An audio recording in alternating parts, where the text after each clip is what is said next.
Welcome to Nakagurko. Today we're going to talk about how to get the most bang for your buck when you're choosing a battery.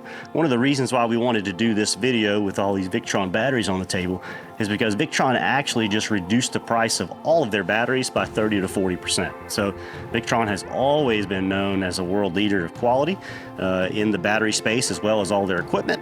And now they are also super competitive on cost. So when you do a dollar per kilowatt analysis of Victron batteries, you're going to discover that they are well within reason for some of their competitors. All right, so these are now a phenomenal use case for the budget as well. So when you're thinking about budget, you've got to consider,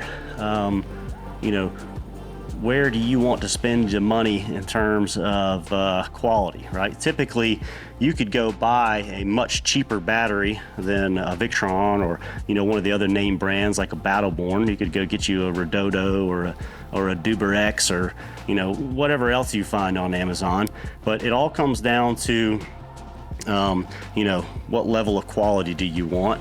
And you've just got to match that desire with the amount of money that you've got to spend, okay? But when you do a budget analysis, I'd encourage you to break it down to dollar per kilowatt, okay? So go and get a quote for this battery and then figure out how much it's going to cost you per kilowatt and compare that to the other battery brands that you would consider. So that covers how to get the most bang for the buck when you're picking the batteries for your application. The next video is going to be how to pick the right brand of battery, okay, and some things that you need to consider when you're choosing an actual battery brand.